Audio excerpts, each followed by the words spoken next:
California is also at the same time experiencing the gold rush and the influx, the tremendous demographic influx of non-Hispanic people coming into California and very rapidly changing the balance of power in the state.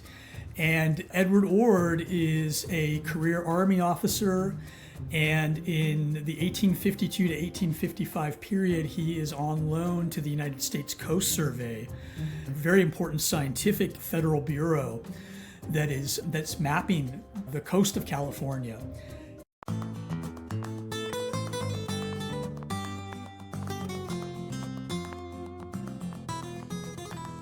James Tejani, I want to thank you for being on the podcast, and I'm looking forward to talking to you about your very interesting new book, A Machine to Move Ocean and Earth, the Making of the Port of Los Angeles and America. So, welcome. Thank you for having me.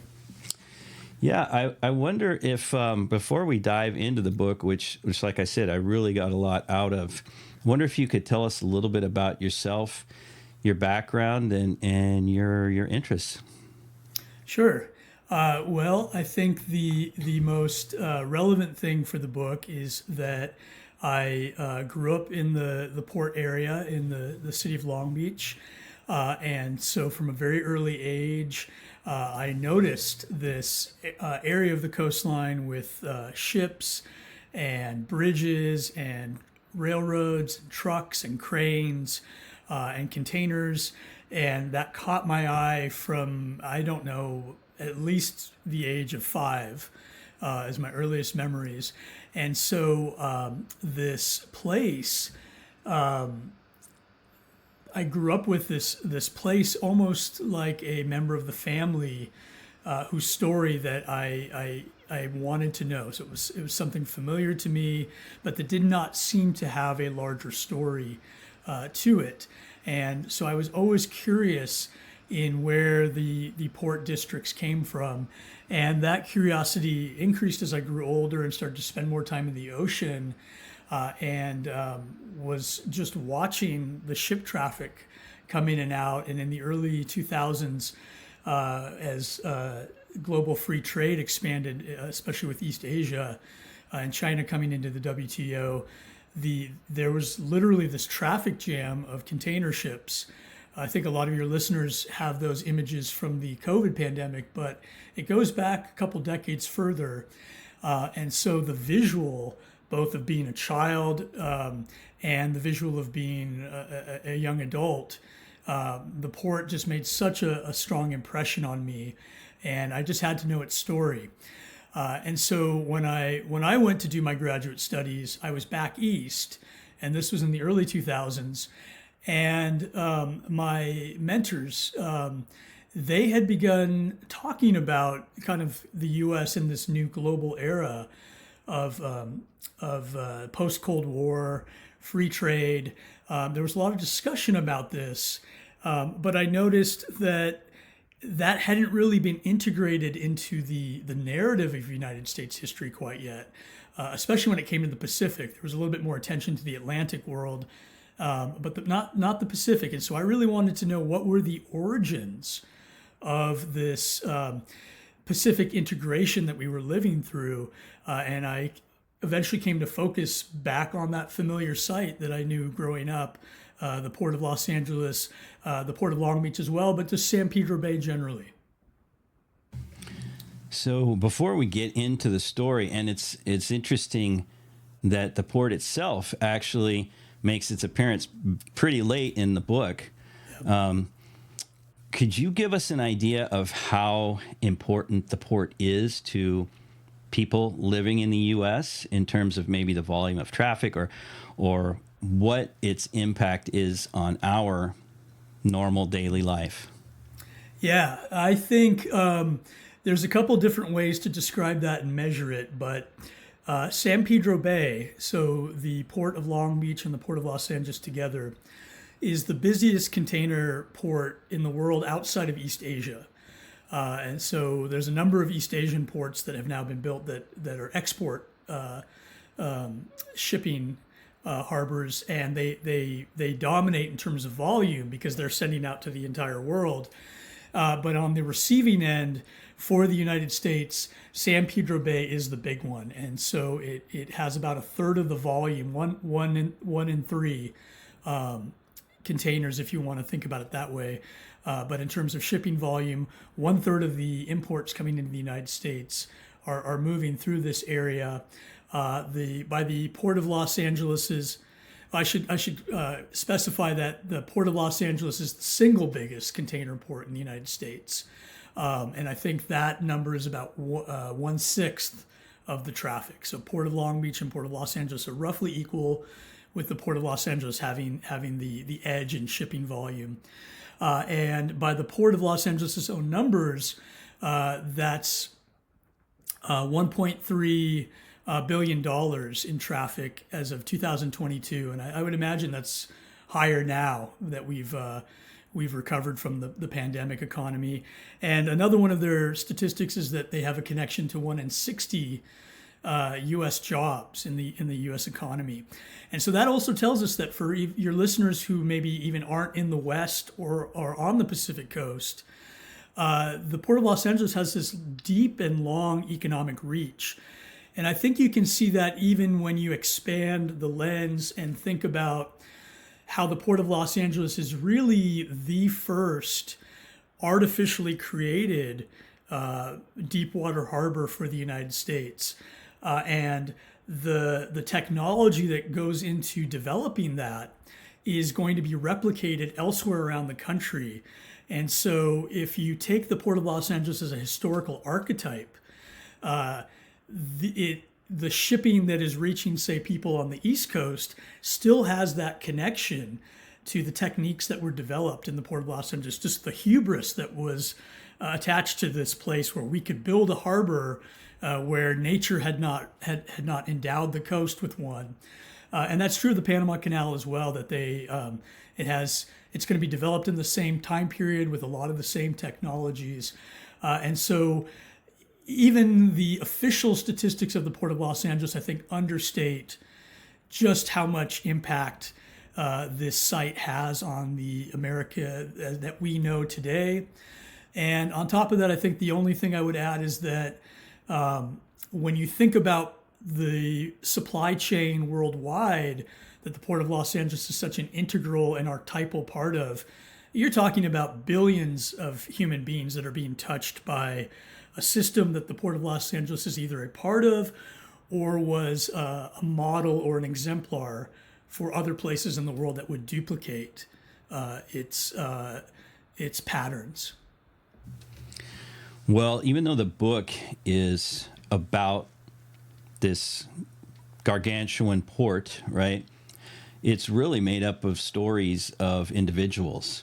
And Yes. that's why I really enjoyed it so much, is the level of detail that goes into about the human beings that sort of were part of this whole drama of bringing it about. You know, maybe I'll ask you if we can start talking about some of those supporting cast in your story. In particular, I was thinking of two men who really take up a lot of space in the first half of the book, at least. Manuel Dominguez and Edward Ord, both, if you know, people in California have definitely heard those last names before. In fact, I used to teach at Cal State Dominguez Hills, right, not far from the Dominguez Adobe, and I was in the ROTC when I was in college, and we went to Fort Ord, right? There you go, yeah. Those names are really important for California history. I'm wondering if you could talk to us a little bit about them and that sort of strange relationship that they had.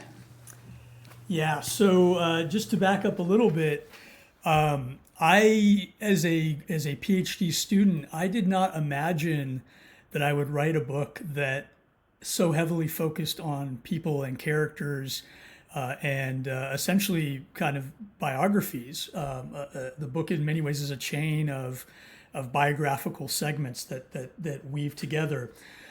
So that was a great surprise to me. And I would say among the the surprising characters, the relationship between Manuel Dominguez and Edward Ord, the friendship, the sort of brief friendship in time between these two men was perhaps the greatest surprise. So the connection between these two men, I think, is surprising on one hand, because this is 1850s California. It is the United States having recently conquered and taken northern Mexican territory from the Mexican Republic, a sister republic. And California is also at the same time experiencing the gold rush and the influx, the tremendous demographic influx of non-Hispanic people coming into California and very rapidly changing the balance of power in the state. And Edward Ord is a career Army officer, and in the 1852 to 1855 period, he is on loan to the United States Coast Survey, and a very important scientific federal bureau that's mapping the coast of California. And so in all kinds of ways, Ord represents American conquest, the American invasion, if you will. He had been sent to California during the U.S.-Mexico War, but he arrives in early 1847, so too late to really take part in any battles.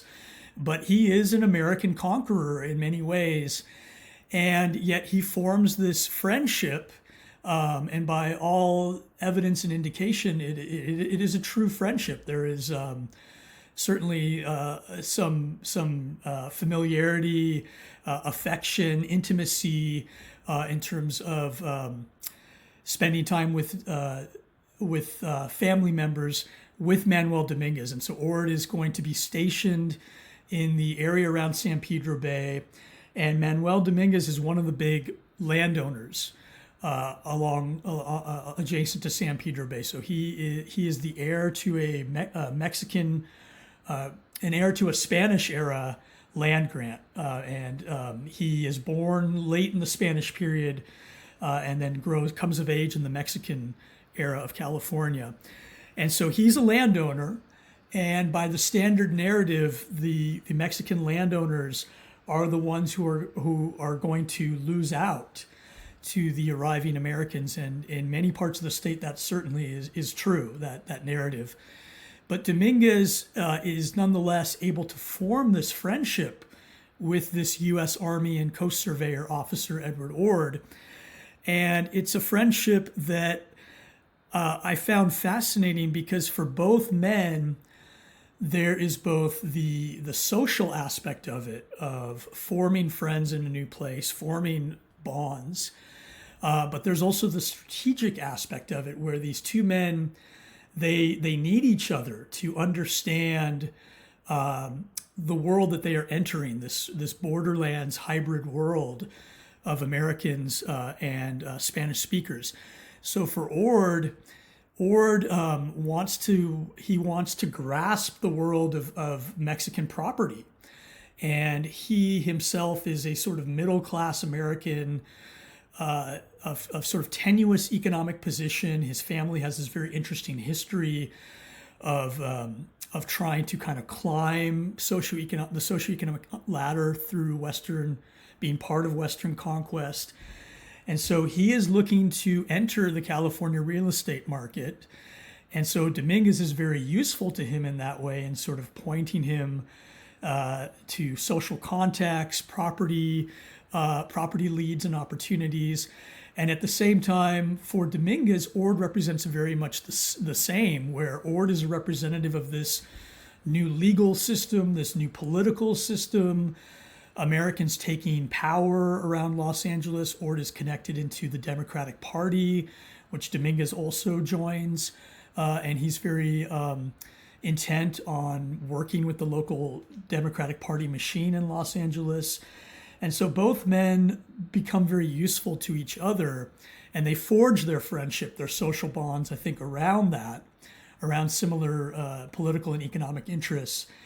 and yet they're part of this bigger world of American conquest that eventually is going to tear that friendship apart as Ord's interests and Dominguez's interests, but certainly Ord's begin to diverge. Yeah. It's one of the things that, well, two things struck me in reading it.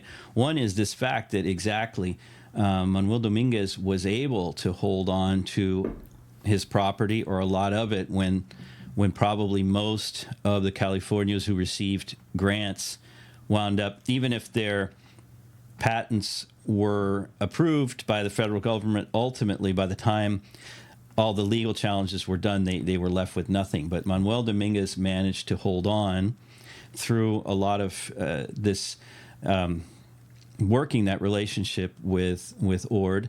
But the other thing that struck me as well is how early the real estate speculation was going on right after U.S. annexation, and really, in a lot of ways, it seems that that land, and maybe this is just a cliche a lot of people have thought of it, but land was the real gold in California, right? So I thought you brought that out very well, very interesting. Yeah, I think that is an important and perhaps understated part of the story. That this is in the midst of the gold rush, and yet California society becomes a prospecting society writ large. So gold is hard work, and some people find gold, a lot of people don't, and the people who don't, they gravitate to prospecting in other resources. And land, in many ways, is the easiest, and Ord and Dominguez both figured that out. And so that's where they're going to stake much of their efforts. But that has an interesting side to it, which is that land is going to be the source of great conflict in the society. And that conflict runs everything from syndicates of speculators and lawsuits. It's going to run into kind of the ethnic conflict of Americans and Spanish landowners, and the great problem of squatting in parts of the state, particularly the Sacramento and San Francisco areas. And it's going to also run into the tremendous violence that Native Americans are going to suffer, particularly in the foothills, leading to these horrible massacres and human trafficking. But land also becomes an area where, under certain contexts, people can forge partnerships and intercultural partnerships, particularly. And I think that is, however exceptional that might be within the larger narrative of the time, those exceptional stories have great value.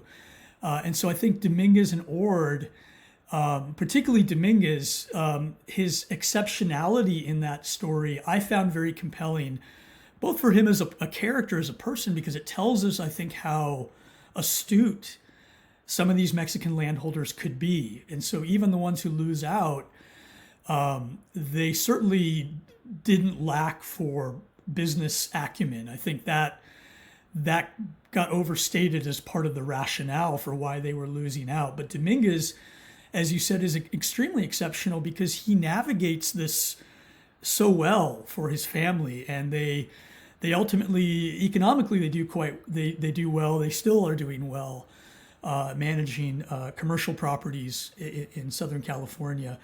So Really? Yeah. So the Carson families and the Watson families, and the Del Amo families, they do well. So the family name changes because he has no surviving sons, so it's all going to be daughters who marry, and so the family name changes. So Dominguez, I think his story really needed to be told to complicate our understanding of how this Mexican property class, how they do in the time period.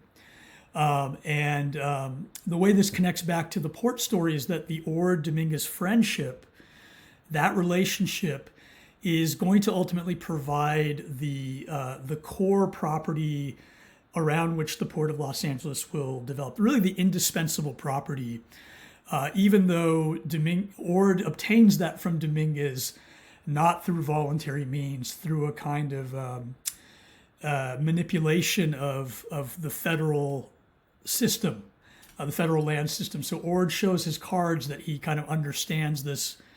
That insider knowledge of him understanding it much better is going to lead to that parcel. But nonetheless, to understand the Port of Los Angeles, where it comes from and its origins, that Ord-Dominguez relationship and Dominguez's exceptional position, I think, is essential.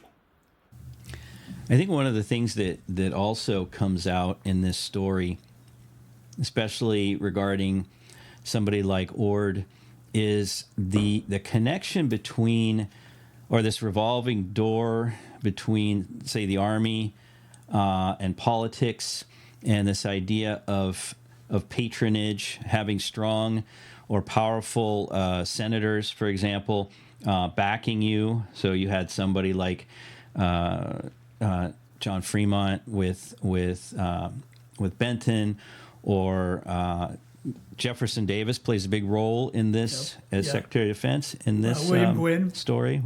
And William Gwynn, exactly. That's another person I'd like you to speak about, because he was key in the whole the land commission in California in adjudicating these Mexican era land grants.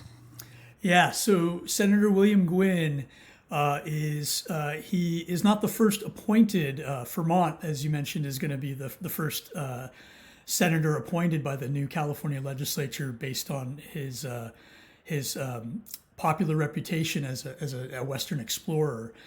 They are both Democrats, Fremont and then Gwynn, who's going to be appointed alongside Fremont, and they're going to be the ones who take California's statehood petition and deliver it to Washington, D.C. in 1850. But Gwynn very quickly emerges as the winner, in that he and his allies are able to push Fremont out of the Senate very quickly. And in doing so, Gwynn is going to take hold of the patronage system in California. And so before the early 20th century, and particularly before the late 19th century, before you have civil service reform, there are a long list of politically appointed jobs at the state level and at the federal level.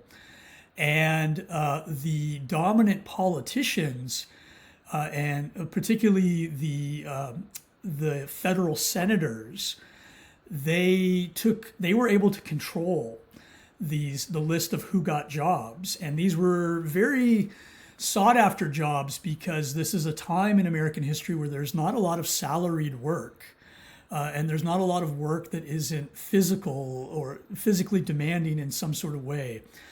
So a patronage job was a sort of comfortable white-collar job that people really looked for, and they wanted to be on these patronage lists.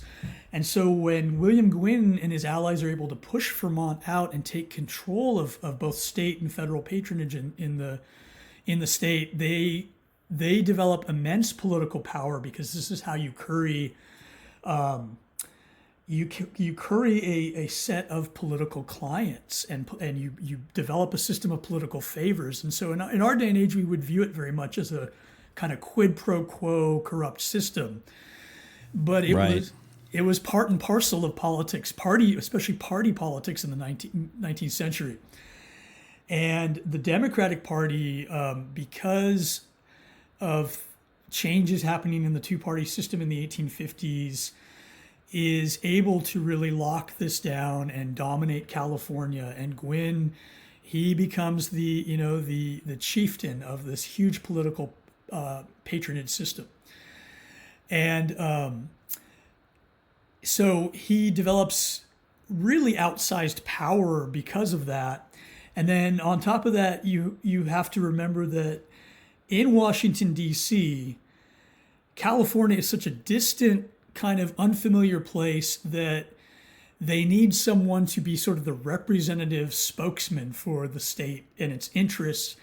And so Gwyn becomes that as well. And so for a couple years, early to mid 1850s, he is just such an influential figure on any matter having to do with the Pacific Coast or with California, this source of a tremendous gold for the United States Treasury, that he is able to shape important legislation, things like the California Land Act that are going to affect the fate of Mexican-era properties, things like coastal exploration on the Pacific Coast. And Gwyn, that's how he becomes an important part of the story.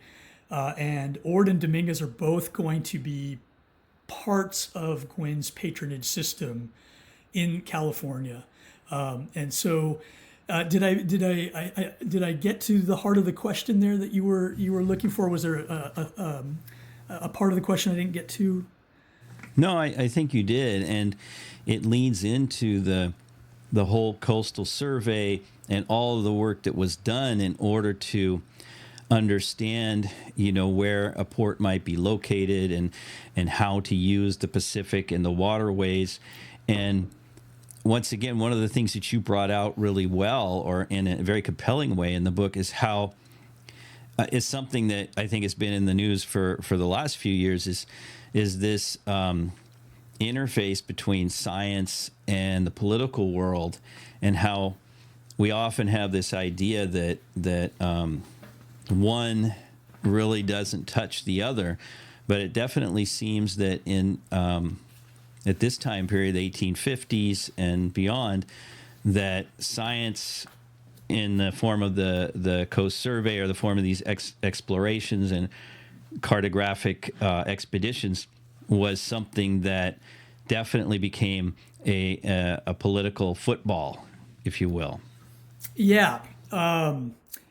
The Coast Survey, I think, is a very early example of something that Americans who've lived through the last couple of years, and particularly the pandemic, even further, I think, the last decades in American politics, have really become familiar with, which is, this idea that science and a scientific outlook can guide and better political outcomes. And so the United States Coast Survey is certainly in the 1850s and into the 1860s. This is going to be one of the dominant federal scientific agencies. And it's the predecessor to the National Oceanic and Atmospheric Administration that we have today in the National Weather Service. But back in the mid-19th century, the Coast Survey is really focused on coastal science and improving ship-based transportation and commerce. And they are a heavily scientific agency, and they have this faith that science and commerce can provide order to a fragmented and very chaotic world in the 19th century. And they are led by the preeminent American scientist at the time, Alexander Dallas Bache, who is a great-grandson of Benjamin Franklin. And he is a top graduate of West Point. He's got immense political and military standing and respect from, really throughout the American political and military apparatus and establishment. So he's tremendously influential as an individual. But the Coast Survey is involved in this very difficult process of geodetic mapping, a kind of 3D mapping of the United States and its coastlines, to kind of put it together, to kind of visualize it accurately. And that was seen as very important to the United States' existence as a nation, its territorial claims, its status as a modern nation in relationship to places like Britain and France and some of the German states. And so the Coast Survey is always straddling the world of science and politics. But I think what defined it was this very noble and ultimately naive idea that science would lead politics. Scientific findings would sort of guide politicians where they would go and where the national interest would go. And that certainly has roots in kind of the Jeffersonian Republican ideal. But what the Coast Survey is going to find as it gets involved in coastal mapping on the Pacific coast is that it is going to start to encounter the more self-interested aspects of politics, the party competition in politics. And so that's going to happen on the local level with people like William Gwynn and Edward Ord and the kind of real estate prospecting motivations in California. But it's also going to interact with the sort of grand, the grand game of politics in Washington, D.C., where sectional interests, and you brought up Jefferson Davis earlier. Jefferson Davis is the Secretary of War through the middle 1850s. These sectional interests and people like Davis, who also straddle this world of science and politics, but unlike the leaders of the Coast Survey, someone like Davis is much more interested in using science to achieve his political goals and his sectional goals and the expansion of the South and slaveholding into the West and the ability of the slaveholding interest to dominate Western development, and that is going to extend to the Pacific coast as well. And Pacific commerce that people like Davis are imagining is going to come across the Pacific from East Asia and then be shipped across on a railroad into the East. And so people like Davis really begin to see the Coast Survey science as the way to determine where a transcontinental railroad is going to get built. They're absolutely determined that it has to be a southern railroad. And for that to happen, they need a southern harbor on the Pacific coast, essentially in Southern California. And San Pedro Bay becomes that place. And so it's a very interesting, I think, tragic story of the Coast Survey believing science can prevail, but ultimately the kind of crasser interests of politics are going to prevail over science. And I think there's lessons in that in our day and age that science and politics, we can think of them as separate. We can even think of science as the more nobler of the two.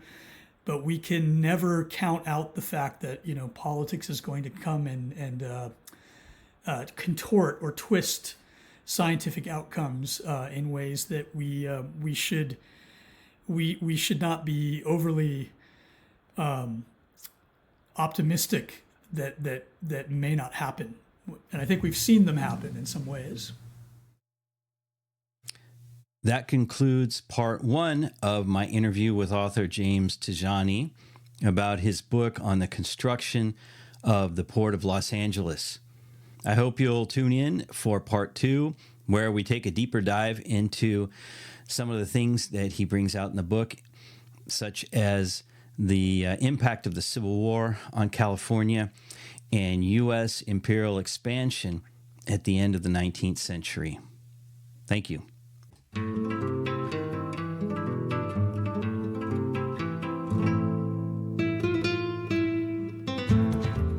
I hope you enjoyed this episode of the California Frontier Show. If you'd like to support the show, the best thing to do is to let other people know about it. If you'd like to support it monetarily, there are a couple ways of doing that. One is by scrolling down in your podcast app to where it says support the show. There you can become a subscriber for as little as $3 a month. And if you want to give a one-time donation, just below you'll see where it says give a one-time donation.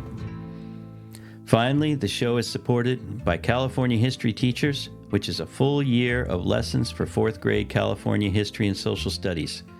You can find out more at www.californiahistoryteachers.com. And if you input the coupon code PODCAST, you'll receive 25% off your monthly or annual subscription. So check it out.